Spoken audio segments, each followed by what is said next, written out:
Good morning, students. I hope you all are fine. Students, today we will discuss about your question paper of PT 2. First question था बेटा, निम्नलिखित गद्यांश को पढ़कर पूछे गए प्रश्नों के उत्तर एक या दो शब्दों में दीजिए।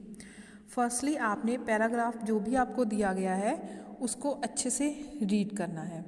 उसके बाद आपने क्वेश्चंस के आंसर लिखने हैं। फर्स्ट क्वेश्चन था, परिवार में बुजुर्ग लोग अब भी कहाँ रहना पसंद करते हैं? परिवार के बुजुर्ग लोग अब भी गांव में रहना पसंद करते हैं। उनके गांव में रहने के क्या कारण हैं? इसके दो कारण हैं। एक तो उन्हें अपनी ज़मीन से बहुत मोह होता है और दूसरा परिवार की आमदनी इतनी कम होती है कि खेती बाड़ी किए घर का खर्च चलाना बहुत मुश्किल होता है। थर्ड क्वेश्चन है, शहरों में संयुक्त परिवार एक साथ क्यों नहीं रह सकते? इसका आंसर बेटा फोर्थ लाइन में था, क्योंकि छोटे मकानों और बढ़ती हुई महंगाई के कारण वह एक साथ नहीं रह पाते। बड़े नगरों में अब किस तरह के परिवारों की संख्या है? बड़े परिवारों में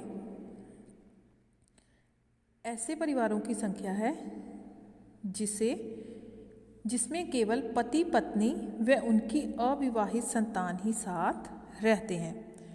प्रस्तुत गद्यांश का उचित शीर्षक लिखिए। लास्ट क्वेश्चन, तो इसका बेटा उचित शीर्षक था संयुक्त परिवार, या इसका और भी हो सकता था बढ़ता हुआ शहरीकरण, कि आजकल जो लोग हैं वो शहर में रहना पसंद करते हैं।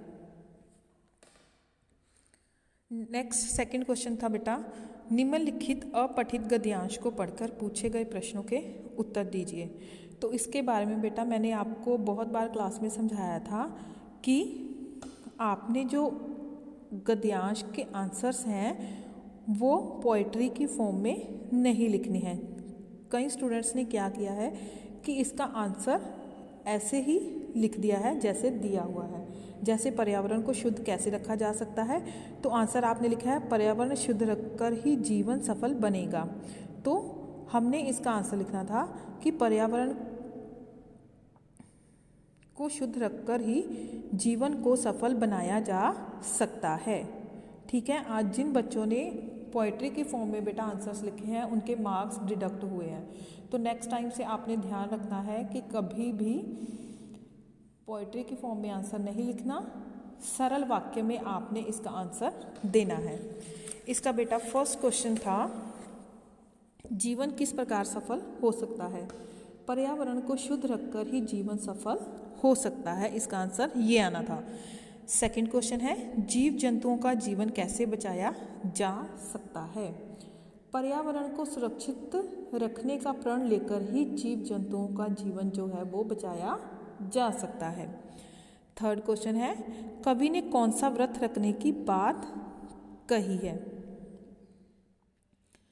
इसका आंसर बेटा आना था, कवि ने फूल, पेड़ और पत्तियों की रक्षा करने का व्रत रखने को कहा है। तो मोस्ट ऑफ द स्टूडेंट्स ने यहीं से आंसर उठा के यही वाली लाइन प्रॉपर लिख दी है, फूल पेड़ पत्ती की रक्षा करने का व्रत ठाने। तो ये आंसर नहीं आना था, आपने सरल वाक्य में इसका आंसर लिखना था। कवि ने प्राण देवता किसे कहा है? कवि ने पेड़ों को प्राण देवता कहा है। उपयुक्त गद्यांश का उपयुक्त शीर्षक लिखिए। तो इसका शीर्षक बेटा हो सकता है शुद्ध पर्यावरण या पर्यावरण की रक्षा। आगे बेटा भाग ख है। ख में आपका थी ग्रामर। व्याकरण में बेटा फर्स्ट क्वेश्चन आपका था, पानी शब्द के दो अनेकार्थी शब्द लिखिए। तो पानी के अनेकार्थी शब्द हैं जल और चमक। मोस्ट ऑफ द स्टूडेंट्स ने इसके पर्यायवाची शब्द लिख दिए, नीर। ठीक है, तो नीर, क्षैप ये नहीं आना था बेटा। इसमें अनेकार्थी मतलब अर्थ जिसके अलग अलग हों, वो आपने ध्यान रखना नेक्स्ट टाइम कि अनेकार्थी और पर्यायवाची शब्द अलग अलग हैं। जिसका कोई नात ना हो, वाक्यांश के लिए एक शब्द लिखे। इसका आंसर है अनाथ। आई प्रत्यय लगाकर दो शब्द बनाइए। इससे बनने वाले शब्द हैं अच्छाई, बुराई, महंगाई। नंबर 4, मैं नाश्ता कर लिया हूँ। वाक्य को शुद्ध करके लिखिए। इसका बेटा शुद्ध रूप था मैंने नाश्ता कर लिया है। नंबर 5, आत्म पर विश्वास। तो इसका जो समस्त समास बनना था वो था आत्म विश्वास। इसमें बेटा मोस्ट ऑफ द स्टूडेंट्स ने क्या किया है कि इसके बीच में पर को हटाकर इसके बीच में जो योजक चिन्ह है वो लगा दिया है, मतलब हाइफन वाला चिन्ह लगा दिया है। तो इसमें वो आपका रॉन्ग है। इसमें आपने पर को हटाकर इसको एक वर्ड बनाना था आत्मविश्वास। हाइफन हमेशा जो शब्द युग्म है जैसे माता पिता चाय पानी उसके बीच में हाइफन लगना है। इस वाले शब्दों में आपने तत्पुरुष समास है तो इसमें आपने जो योजक चिन्ह है वो नहीं लगाना है। नेक्स्ट, बच्चा डैश नीचे गिर गया। बच्चा ट्रेन से नीचे गिर गया, ये वाला कार्य चिन्ह आपने इसमें लगाना था। नेक्स्ट है बेटा आपका मैं प्रतिदिन व्यायाम करता हूँ। वाक्य में क्रिया विशेषण का भेद बताइए। तो इसमें जो प्रतिदिन था वो था कालवाचक क्रिया विशेषण, क्योंकि ये हमें समय के बारे में बता रहा है। कईयों ने बेटा समयवाचक क्रिया विशेषण लिखा है तो वो मैंने रोंग किया है, क्योंकि आपने यहाँ पर कालवाचक विशेषण ही लिखना था। नेक्स्ट है दम फूलना मुहावरे का अर्थ लिखिए। दम फूलना होता है हाँफना, जोर जोर से हाँफना। पहाड़ टूटना मुहावरे का वाक्य बनाइए। पहाड़ टूटना होता है बेटा किसी पे कोई मुसीबत आना। पिता के निधन के बाद मुकुल के परिवार पर पहाड़ टूट पड़ा, मतलब उस पर मुसीबत आ गई। तो बेटा आप में से ज़्यादातर बच्चे ऐसे थे जिन्होंने जो सचमुच का पहाड़ टूटना वो लिखा हुआ है कि वह उधर से जा रहा था तो उस पर पहाड़ टूट पड़ा। तो ये आपका रॉन्ग सेंटेंस है। पहले आप उसका अर्थ देखा करो कि क्या अर्थ है, फिर आपने उसका वाक्य बनाना है। खोदा पहाड़ निकली चूहिया लोकोक्ति का अर्थ लिखिए। इसका अर्थ है बेटा मेहनत अधिक और लाभ कम, मतलब मेहनत ज़्यादा करना और उससे मिलने वाला जो लाभ है वो कम होना। तो ये बेटा आपका भाग ख है। आई होप आपको यहाँ तक जो आपका क्वेश्चन पेपर है वो क्लियर हो गया होगा। नेक्स्ट बेटा भाग ग में आपके क्वेश्चन आंसर्स हैं। दिए गए प्रश्नों के उत्तर अपने शब्दों में दें। इसमें बेटा आपने जो क्वेश्चन आंसर्स आपको करवाए गए हैं उनके आंसर्स आपने 5 to 6 लाइंस में इसके आंसर्स लिखने थे। नेक्स्ट है दिए गए शब्दों के अर्थ लिखिए। फर्स्ट था दरिया। दरिया का अर्थ होता है नदी। नेक्स्ट छबीली सुंदर। गात होता है शरीर। निष्प्रिय इच्छा रहित। 6 क्वेश्चन है बेटा दिए गए शब्दों के वाक्य बनाएं। पुस्तक मुझे पुस्तकें पढ़ना बहुत पसंद है।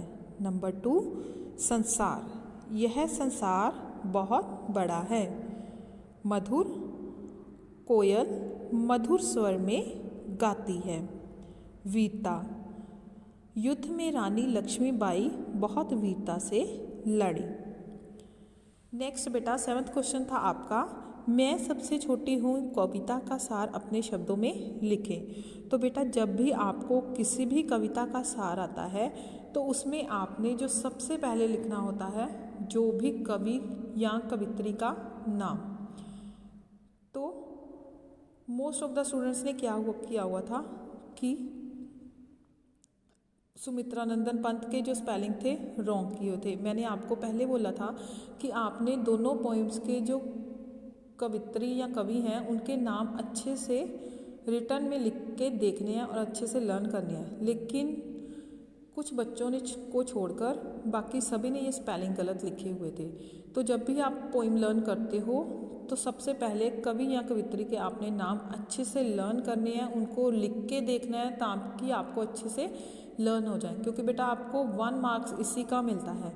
उसके बाद आपने कविता में जो भी आपको मटेरियल दिया गया है, जो भी आपको शिक्षा उससे मिलती है, वो आपने उसमें लिखना है।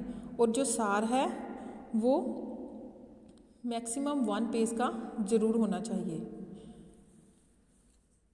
नेक्स्ट बेटा, भाग घ में आपका 8th क्वेश्चन था, दिए गए विषय पर संकेत बिंदुओं के आधार पर अनुच्छेद लेखन कीजिए।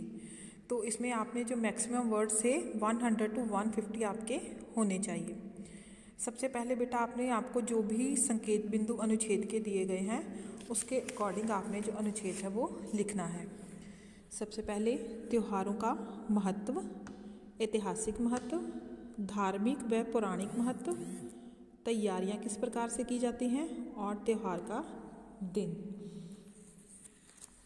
सबसे पहले बेटा आपने इसमें लिखना था कि भारत में कई तरह के त्यौहार मनाए जाते हैं।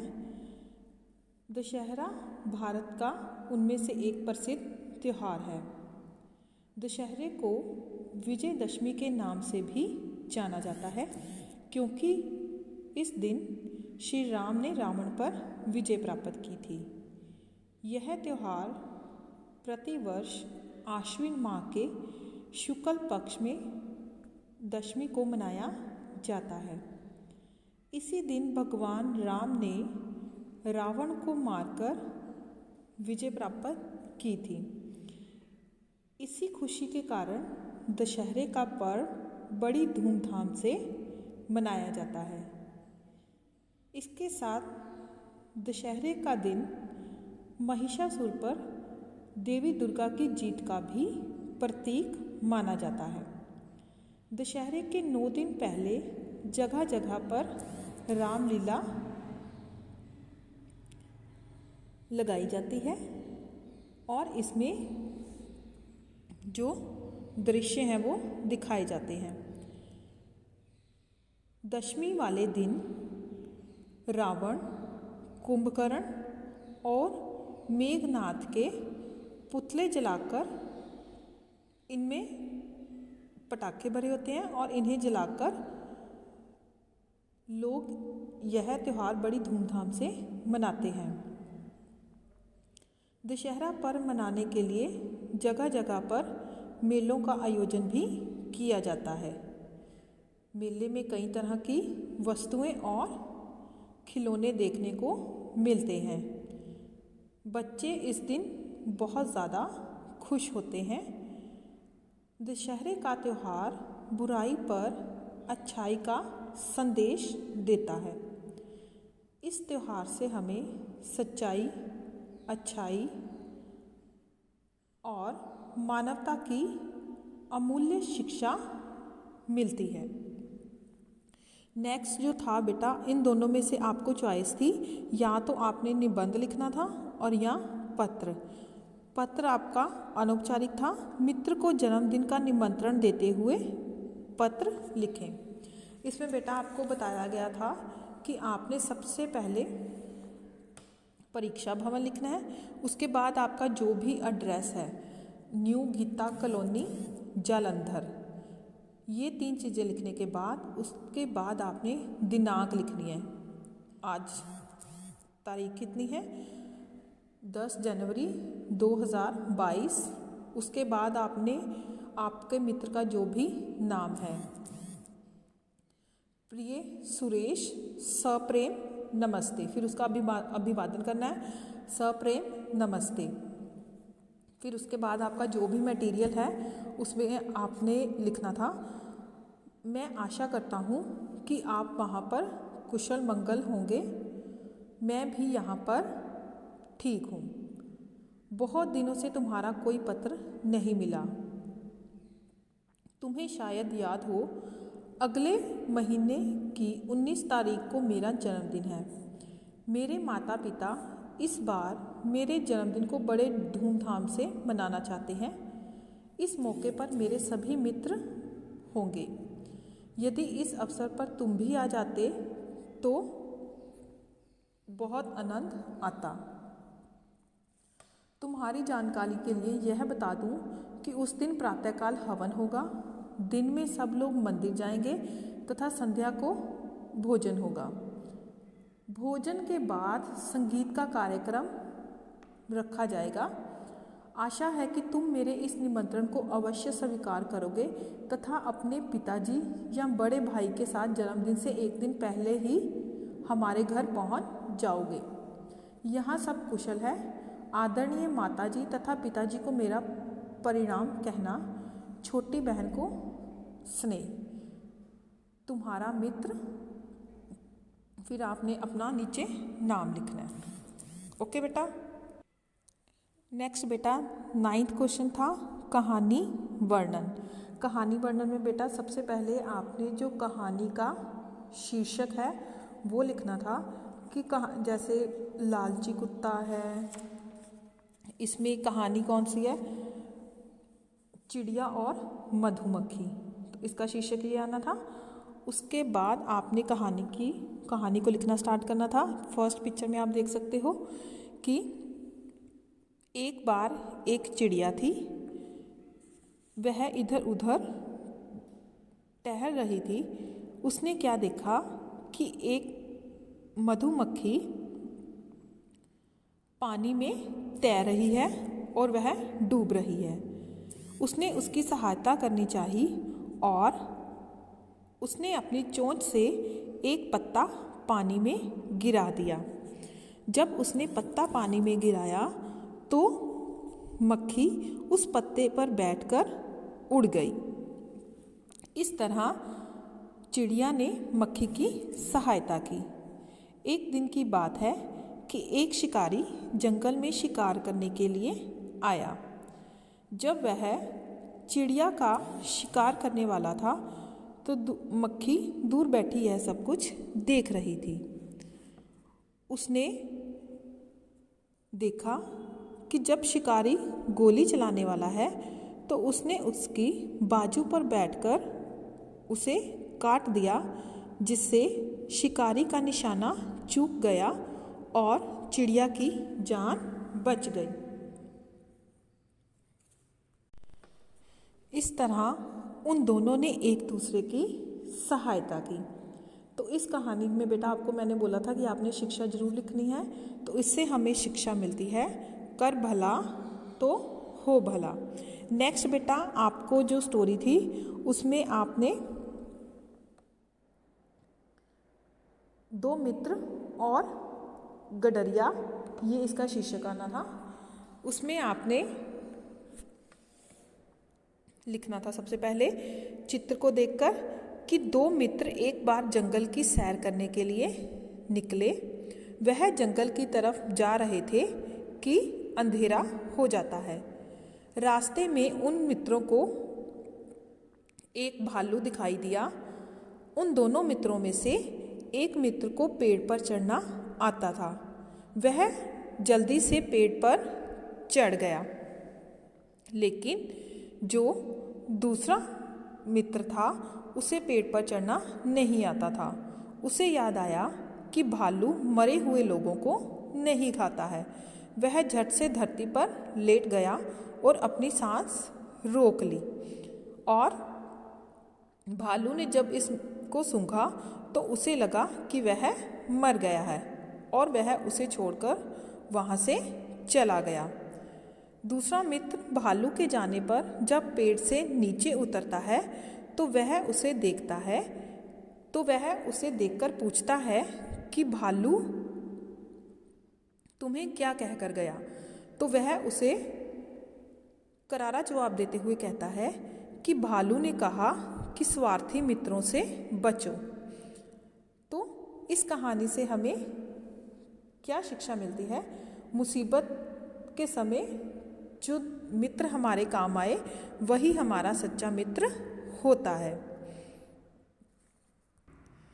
मुसीबत के समय हमें अपने मित्रों की सहायता करनी चाहिए, ना बल्कि अपने बारे में सोचना चाहिए। तो इसकी शिक्षा होगी बेटा, मित्र वही जो मुसीबत के समय काम आए। तो इस तरह से बेटा जो आपने कहानी, अनुच्छेद और पत्र थे वो करने थे। आगे से आपने इस बात का ध्यान रखना है। पहले आपने कहानी वर्णन में शीर्षक लिखना है, उसके बाद जो भी आपको पिक्चर्स दी हुई हैं उसको देख के जो भी कहानी बन रही है वो कहानी लिखनी है। उसके बाद आपने जो भी हमें शिक्षा मिलती है वो हमने शिक्षा लिखनी है। ये तीनों चीज़ें हैं बेटा। 1 मार्क्स आपको शीर्षक का मिलेगा, 1 मार्क आपको जो आपकी शिक्षा है उसका मिलेगा, देन जो भी मटेरियल आपने कहानी का लिखा है 3 मार्क्स उसके होंगे। तो नेक्स्ट टाइम बेटा आप ध्यान से लिखना।